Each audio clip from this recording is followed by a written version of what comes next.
All right.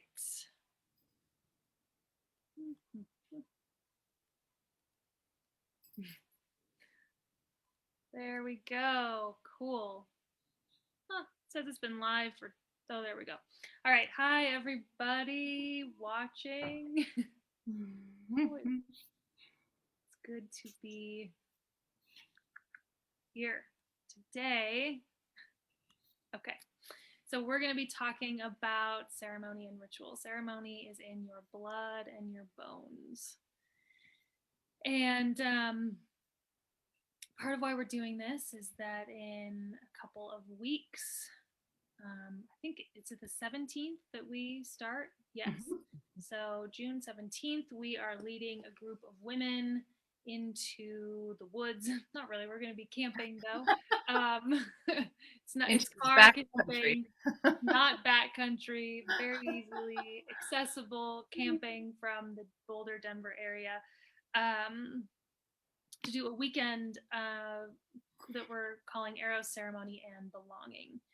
And we still have spots left. So if you go to our website, theverdantcollective.com, you can learn all about that, sign up, email us if you have questions. You can leave comments below or send us Facebook messages as well. Our email address is info@theverdantcollective.com. But we would love to have you join us. And it's shaping up to be a really beautiful weekend. Oh, yeah. We just went over our curriculum as it stands so far, and it's full and spacious and magical. And of course, we'll actually all be in the flesh with each other, which is just even hard to imagine. Hard to imagine. Yes. So, do you want to start us off, Christiane, with that quote you were speaking about earlier? I would love to. Yeah, I have it all queued up. So here's Rumi for us, who says, "Let the waters settle. Let the waters settle, and you will see the moon and the stars mirrored in your own being." And that is really partly what we're up to on this weekend, that this Eros Ceremony and Belonging weekend, a place for us to let the waters of ourselves settle. As you were saying earlier, Muse, letting the moving away, driving out of the noise, the hum of our lives, and but also truly just the noise of being wherever we are, and the familiarity and the constant sort of frantic or whatever your schedule is, just going away from that, going out into the woods where there are all sorts of other conversations and songs and poems happening, things unfolding, and they happen at a different frequency and a different decibel. And that frequency and that that those languages are old languages that have not really been, thankfully, miraculously, too disrupted. So when we go out and let the waters of ourselves settle, we have the opportunity to see the moon and the stars in the reflection of our own being. So one of the things that we were also talking about was just how removed many of us have become from have come from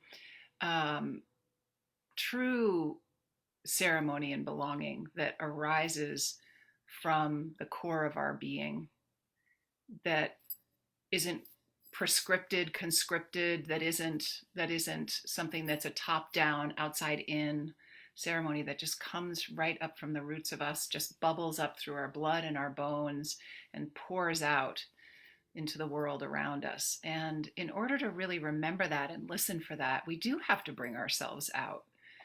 We have to bring ourselves away from things that keep us tethered to this familiar, very egocentric way of belonging that is the day world dance that we all do. So we take ourselves out and we let the waters of ourselves settle. And then we have the opportunity to see the moon and the stars, the reflection of the moon and the stars in ourselves. And so that's partly what we're getting up to. How's that for an intro? I feel in. Are you going to sign up, Muse? I'm silent. I'm there. I'm there. Something too about coming out of the human-centric world. I mean, of course, we will be gathering together in with other women in community, and it's not just about the human world. And so much of the way that we find our belonging in particularly this consumer conformist culture is by, belonging to a team or a school or a particular facet that is really entirely human centric. And so for me, this listening and the finding the moon and the stars is literally doing that in an environment that is not my home or my neighborhood, my city, because there's so much then to like get back to, like, oh, I can be out and I can be in a ceremonial or ritual space, and yet then there's like this thing calling me back for supper time or something else. And in this case, it's going to be a lot more unfurling and just being able to listen and relate and commune with these other more than human aspects that are essential, Mm-hmm. and also somewhat forgotten, or again quieter than the noise in our lives. Mm-hmm. Yeah, I like the drawing attention to the human centric, and which I think for me is that egocentric, that identity of self that just loves the identity of self in relation to other selves and is constantly, whether it's a jockeying or just an attending in a choreography, we're really mostly caught up in this culture in the choreography we have with each other, this human centric way of navigating and orienting and assessing self. And sometimes that's wonderful. Sometimes it's not that we're trying to get rid of that, but as you say, it really precludes a deeper listening, and it precludes that thing that, among others, Bill Plotkin talks about, that is the ecocentric self. And it's the ecocentric self, I think, that does that thing you were mentioning earlier, Alyssa, that or has the capacity to remember that the ceremony and ritual is truly in our blood and bones. It's truly in our genetic heritages in all different ways and shapes, and looks like so many different things.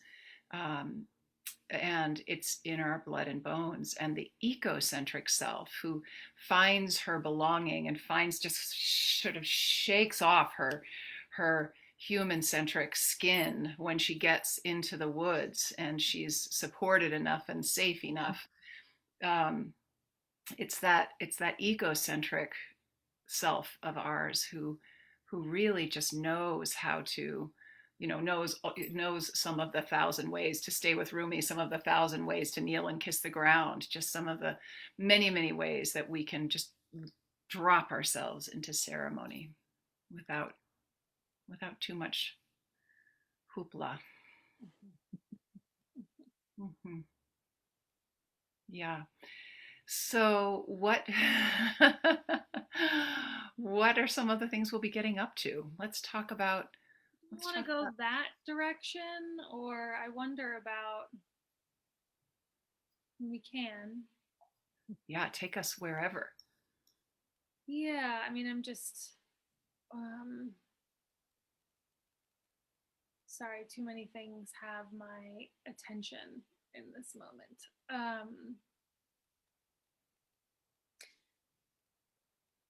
There's, I can't pick a thread. There's so much in what you're saying there. Like, we're talking about it, so just like, yeah, like you connect it. It's like the ecocentric self. There's something so just easeful about how we're speaking about this, and I think for us it's an easeful thing at this point in our lives, in our process. I mean, we know, like, this isn't new for us. It's I mean, it is and it isn't.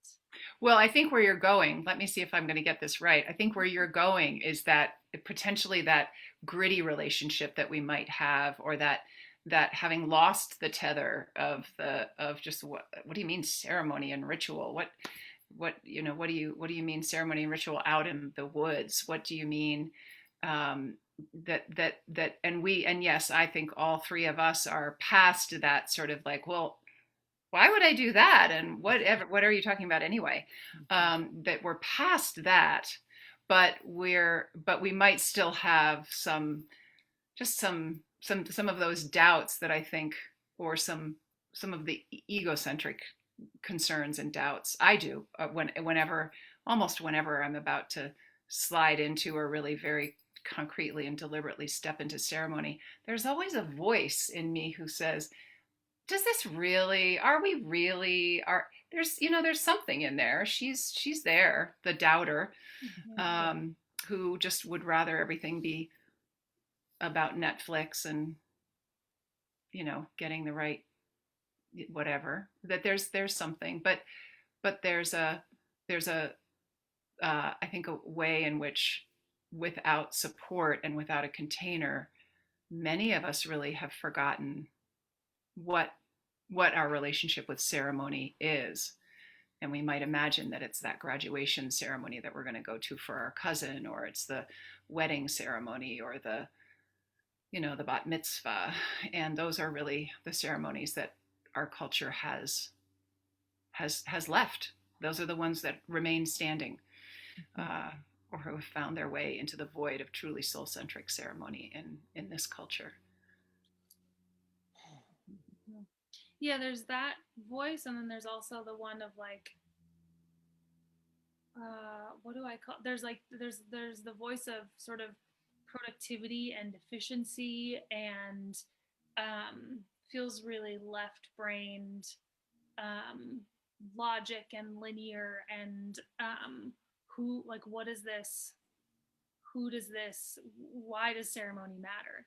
Like it's just this sort of thing, this magical thing that people over there do, but we don't really do because it's not proven to do. Yeah, right. It's not proven to. So that doubter in us, yeah. Yeah. So there's that. So there's that voice that we could maybe talk about, and then there's also this this voice of appropriation.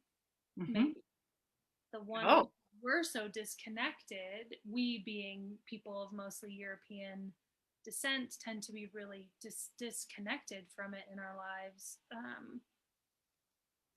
Which is a whole other conversation, but then there's this, I think, fear or this question of how do we step into ceremony in a way that's genuinely coming from the ground up and not just taking on something else that's not actually ours to take on. Yeah, actually, I'd love to bring a little bit more definition in there, because as you describe that, Alyssa, I see something that I don't know that we've really talked about it in this way in the past, that that we have, those of European descent, settler European descent folks, it's easy to say, we arrived on the shores of this land being now the so-called United States of America, with a very detailed, very structured way of doing ceremony that we had nothing to do with. It's the church, one church or another, but the church. And that's a very structured way of doing ceremony.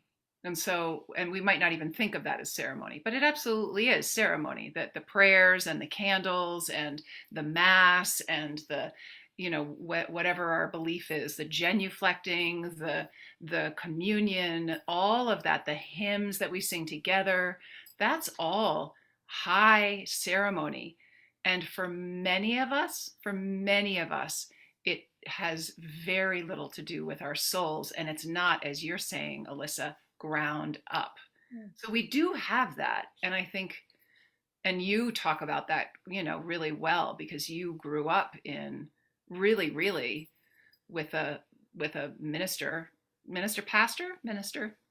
for a father. And there's lots of words. They all sort of mean the same thing. Yeah, and sitting in the congregation as the pastor's daughter, and you have your own relationship with that.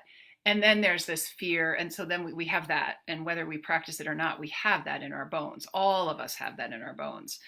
Our recent lineages were religious in one way or another.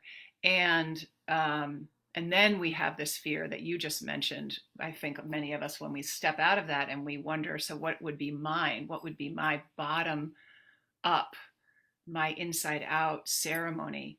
We have this fear of appropriating because it's so hard to imagine that beyond that really, really described, tight, monotheistic version of ceremony, we actually have pagan, whatever you want to call them, pre-Christian versions of ceremony in our blood and bones. And we have that. But how do we access it without imagining that we're just going over and stealing things from the cultures that are more intact than ours? So how do we do that? Muse, were you gonna say something? Yeah, just something for me is in slowing down to notice that something's actually happening or something's going to happen. I mean, that's it for me, because I could just go so quickly through a thing. And I want to tell a story, and I'm going to try and make it very brief, about a spontaneous ceremony that I had last week in the alley during large item pickup. Please tell the story, Muse. So 24 years ago, I spent a semester making a table, a 6-foot long table that was actually a tribute to a roommate of mine that died. So the making of this table was ceremonial in itself. And I wasn't connected to it in that way. And yet it was a tribute from the moment I made it. Anyway, it was our table, like for about 22 years, the table that all of my friends, family gatherings, thousands of meals, this to me very sacred thing that got kind of thrown out about 2 years ago outside. And it degraded so much in its outdoor experience that it finally, I just was like, this has to go. And so I had a friend of mine who's working on some stuff on my house cut it up into 4 pieces and put it out into the alley.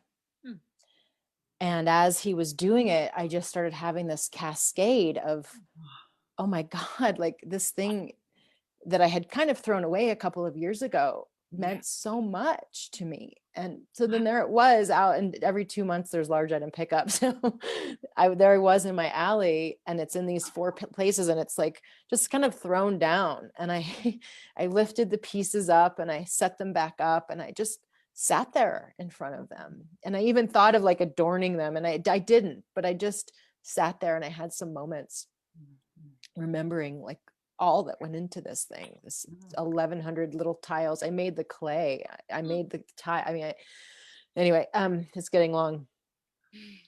I wound up then coming in and looking through photo albums from when I made it, and then from the time.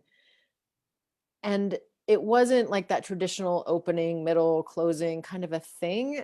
And yet to me, it was such a moment of reverence. It impacted me for the rest of the week. And then actually, lo and behold, that very night, my ex-boyfriend, who I've been broken up with for 20 years, who was with me during the making of this, texted me and was like, hey, I'm thinking about you. I'm listening to this music and it reminds me of the best of times with you. And I'm just like, it's been like 3 or 4 years since I've heard from him. And I'm like, you today? Because he was such a part of this. When my roommate died, I lived with him at the time, and we had another couple of roommates. Anyway, I almost missed that moment, except that I didn't. Like, I went out to put something else in the pile and I saw it and I was like, whoa.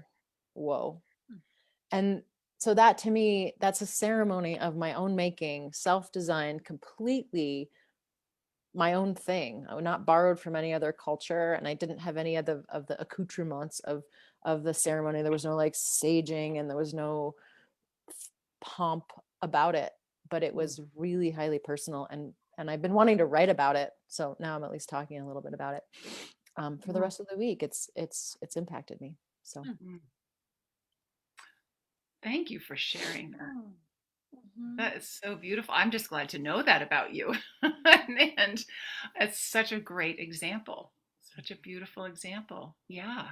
Yeah. And it feels like, I mean, I know for me, and I wonder if something is similar for you, Muse, but just being in community and in groups where ceremony is a part of what we get up to has given me so much permission, and then the space and awareness that allows me to actually look for those moments or to be able to see them and then actually do something with them Mhm. that's meaningful to me. And it feels like that's a big reason why we're offering this program, and what we'll be getting up to is helping the women who are there actually feel empowered to do Yes. this.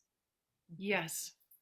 Yeah, I think one of the things that I know is true for both of you, about how what allows you to slide into ceremony like that is that we you both and we nourish in each other this reminder that we're part of something larger, that that's not just the table. It's not just a table that's outlived its use, and it's actually a living being in many ways that you helped bring into life, or you did bring into life, and it nurtured and brought people together, and it was the hub and the place, the go-to, the center of, and it was part of the family, and as you are part of the family, and that the more we have an experience of us being part of something,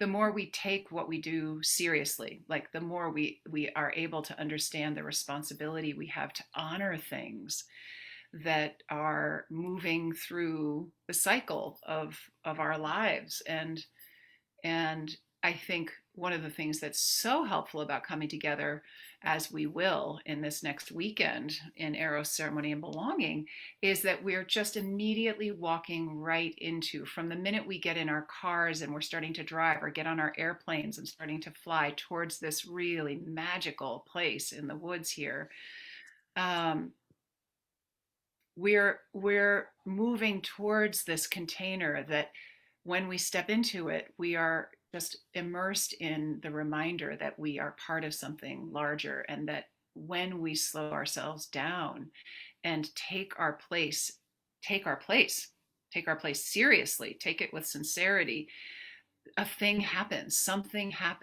greater happens. The orchestra that is larger than us, that we are participating in, is more robust and has more harmony and is more nourished. And that's a hard thing to remember in sitting in our individual homes, especially in COVID time, that it matters at all. If anything, we could feel quite guilty about, the fact that we're here and consuming, and what good am I? So this is really an opportunity to, I think, immerse ourselves in that bath of remembering that we're part of something larger than ourselves, and that when we choose to participate, it actually matters. Yeah. I think there's another piece I want to highlight from your story, Muse, which is that I know I came in, my experience and understanding of ceremony is that it's a big deal and it has to be elaborate and complex. I mean, you think about wedding ceremonies, graduation ceremonies, bat mitzvahs, even first communions, whatever it is, it's a big deal. And there's just so much that happens with it. And there's been so much freedom and then also connection and space and beauty and joy in those spontaneous, small, um, uncomplicated ceremonies that can be so rich and just so there's a word I'm looking for that I can't find, just honoring so much the what really matters. and reminds us of who we really are and where we've been and where we're going. And it's like a 5-minute thing. Mm. It Over can be. tea, Yeah. you know? Yeah. Yeah. Or it can be a big elaborate Yeah. thing as Could be. well. But it just, yeah, there's just so much. It's become this thing for me that is a big deal, and there's big ceremonies that get to happen, and then there's these little, not little, smaller, more spontaneous, less elaborate ones that Mm-hmm. that get to be peppered in as well. Mm-hmm. Yeah. Yeah. Well, what else? Is there anything else we should say about this weekend? And Maybe just a little bit about some of the reasons why, some of the doorways in. Like, okay, a self-designed ceremony, I'm curious, but what would have me coming there, I think it's so good, Muse. Yes. Yeah. So marking transitions, that have happened or that are going to happen, or that, so for instance, all kinds of different things, like a new family coming into or out of motherhood, a new job, or a desire for that, relationship, closing out a relationship, or consecrating a relationship. I mean, for me, I think I'm still cooking it up, but mine actually is something that is quite personal and really small. And it's this burgeoning friendship that I have with kindness to myself. And so I did get married actually last year, and I had a not as big as I meant to ceremony because of COVID. But there can be really large transitions that we're marking, and also they can be really highly personal. And this one is one of those for me. And I don't know if there's other ones. Those were some of the off the top of my head, but if you two want to add any other kind of maybe demarcations that might get people's minds stirring about how this could be meaningful for them. Mm. Well, one thing that really comes to mind is the year we've just been through, which has been so many things. To say COVID doesn't even begin, because COVID was just the the sort of tickler of for some of us. It was a whole unfolding of unimaginable, and for some unimaginable good. Actually, families came together in some ways that they'd never come together before, and in some ways unimaginable and catastrophic horror. And we are moving into a different phase of that. So to come together and itself is a ceremony, but also just what happened for you this last year. Who were you then, and who are you now, and what's your place now? What's yours to do now, and how can we support you? So, and we being not only the humans, but also all the other than humans who are just out there in those woods, um, who we will join in 2 weeks. Another one is, and I wrote about this a couple of weeks ago, but when for me, when I find those places where I'm sort of stuck around something, like I'm working with something in my mind, my body, whatever, around the thing that I wrote about was around mattering. Mm-hmm. Like, I don't want to matter. Like, it's like, in the email that went out, I said that at the time that I did this ceremony in October, 85% of me didn't want to matter, and now it's maybe like 65% of me doesn't want to matter. So the needle's moving, but I was just stuck around it. Like, I was in this sort of internal, not quite battle, but it was just like I could feel the health and the wellness of really claiming the ways that I matter to myself, to the world, in my relationships, all of that. But there was a lot of me that was still not sure that that was the way to go. And I was just stuck around it, and had been for a while. And that can be a really interesting place to bring in ceremony, to bring in the more than human world, to call on support, to sort of make a claim both to ourselves, but also to all of creation, really, that something needs to shift here, and I don't know what it is, and I need help with it, but I'm sort of wrapped up around it. Mm-hmm. So that's been a really powerful place for me to do ceremony as well. It's more what you were saying, Muse. It's not necessarily an outward obvious thing that anyone would know is going on in my life, but it's a big fucking deal that's impacting so much. And so those that can be a good place to bring ceremony in as well. Yeah, a lovely place. Something that really struck me, Alyssa, about what you said was you were naming that you were stuck in a thing. And so to create some sort of intentional action or movement here, and that it wasn't a lightning bolt experience. You went from 85% not mattering to 100% mattering or wanting to matter. And that, months and months later, you're 20% more in the realm of wanting to matter. And so that 20% matters. It's a move. It's a move. And it wasn't a lightning bolt. Holy shit, now the whole world's different. And I also feel like that can be another trapping of thinking that a ceremony has to be, before this, just to say that before this, I wasn't married and now I'm married, or, that there's like this thing that is like a slice in our reality that is vastly different. And yet these movements, I could even imagine that 20% feels vastly different. And then as more time goes on. So so that it doesn't have to be like a thing that we're expecting a lot to really shift right off the bat.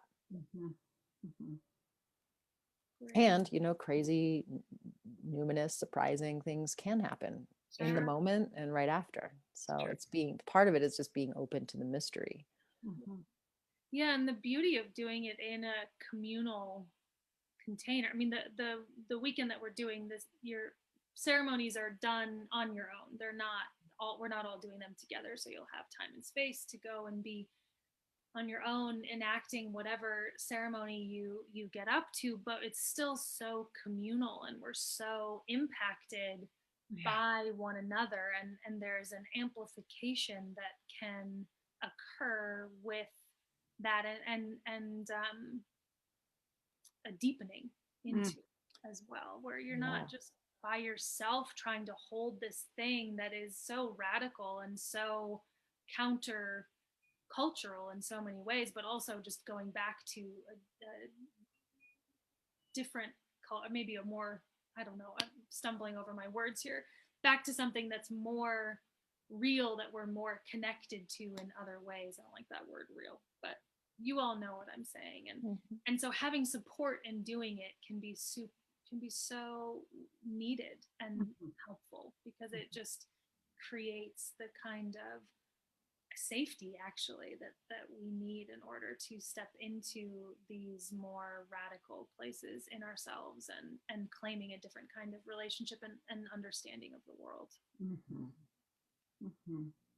Yeah, and plenty of time in the weekend to get support from each other, to be able to say, here's what I'm wondering about, and how what would you give me some reflection, or what's a great way to honor this thing, or to bring in, what are some of the opening rituals, or how do you cast a circle, or how do you ground into your intention, that kind of thing.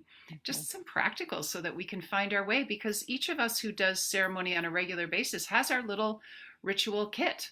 We have and I don't mean that might include material stuff. Oftentimes it does, like a particular kind of candle or a particular thing, a talisman or whatever.